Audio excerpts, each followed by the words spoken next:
Hello, hello, hello. Come on in. Come on in. Today we're going to be dealing with the third biblical principle for wealth building.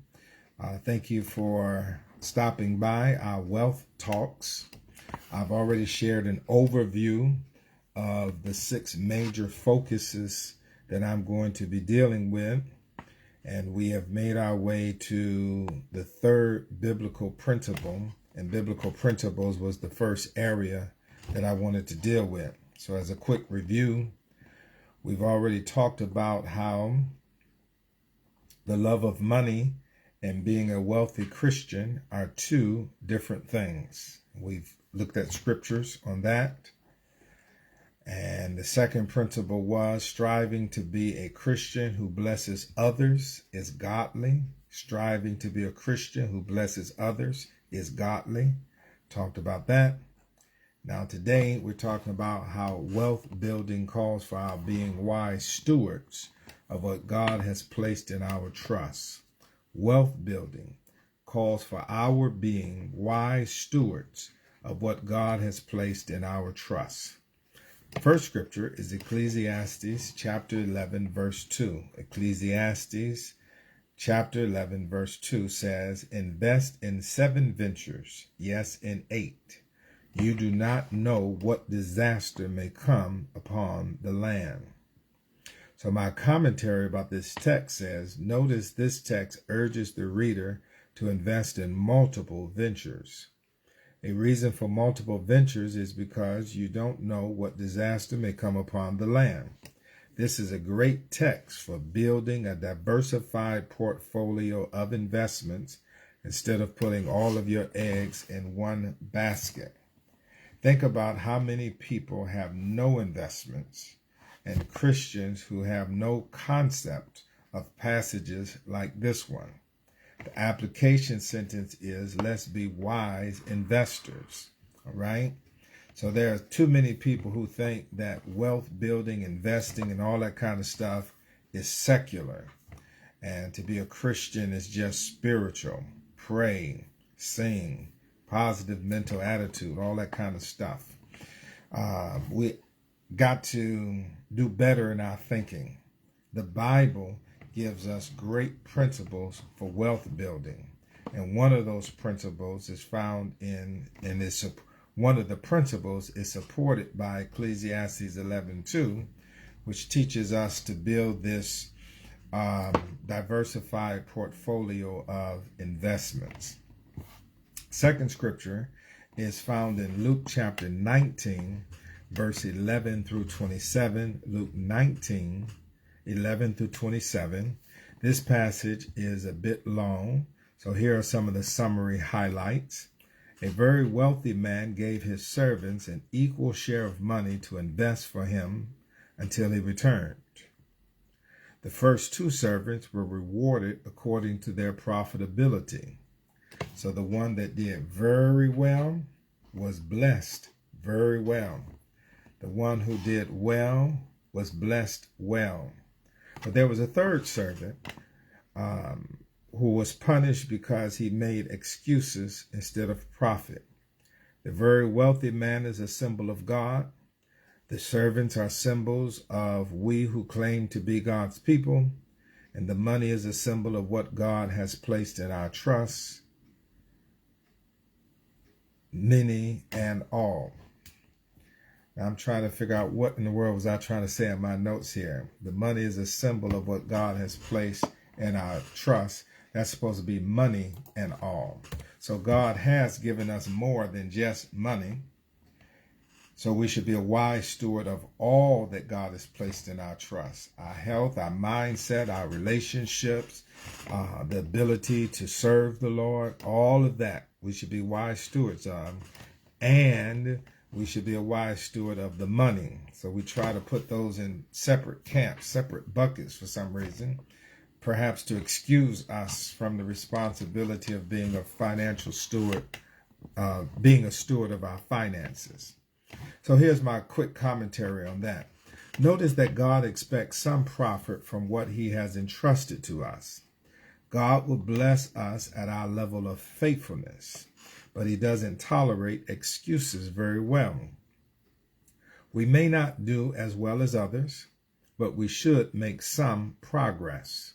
On one hand, this passage could apply to any ability that God has given us in addition to money. So it's not only about money. But on the other hand, it applies to money as well. So it's larger than money, but it is inclusive of money. Let's do the best that we can with what God has given us. When you read this passage in Luke 19:11 through 27, you should walk away saying, Lord, help me do well with whatever you have placed in my trust. I may not do as well as others, but help me do as well as I can with what I have, and trust God to bless you at your level of faithfulness.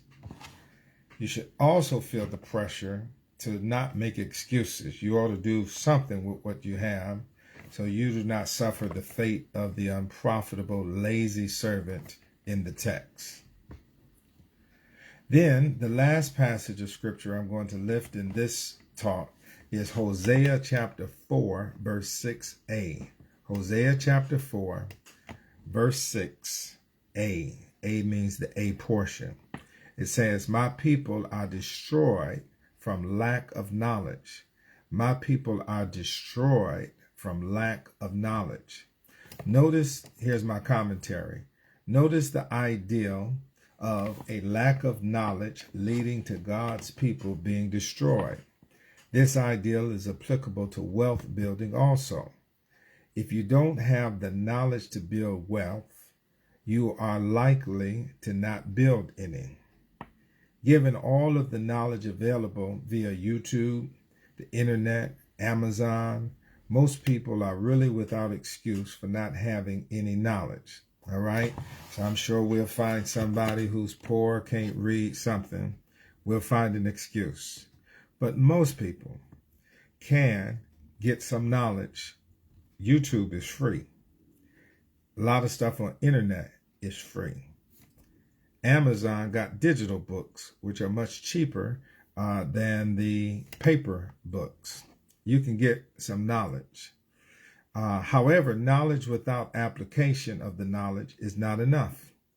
So let's work on being knowledgeable and disciplined in wealth building for God's glory, right?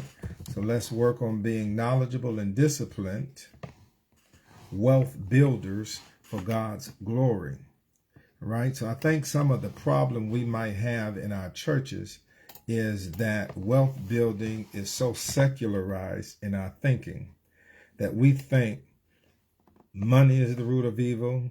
We think having a lot of money is something wrong with that, it's no way to be holy and sanctified and wealthy. We think those are going in opposite directions.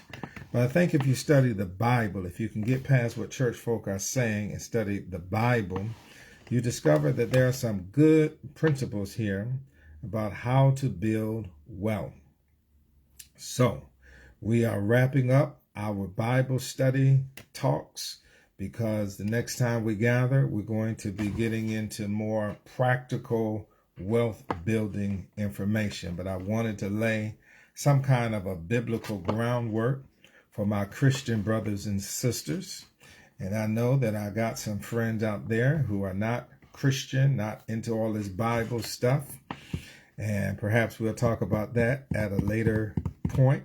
I'm an ordained Baptist clergy person, so I have very deep convictions about this Bible stuff and Jesus stuff.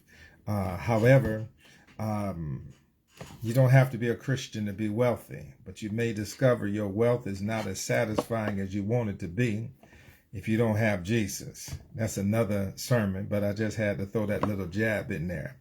So this is what we've talked about in this Bible section. 3 principles. The first one was the love of money and being a wealthy Christian are 2 different things. The second principle was strive to be a Christian who blesses others is godly. Striving to be a Christian who blesses others is godly. That's a good thing to want to be, is somebody who can bless others. And when you have wealth, you are in a position to bless people beyond your little platitudes, talking about you're going to pray for somebody and they are in your thoughts. It's nice to be able to write a check. When the sheep gave Jesus food to eat, clothes to wear, shelter, and companionship, they had to have some money in order to do that.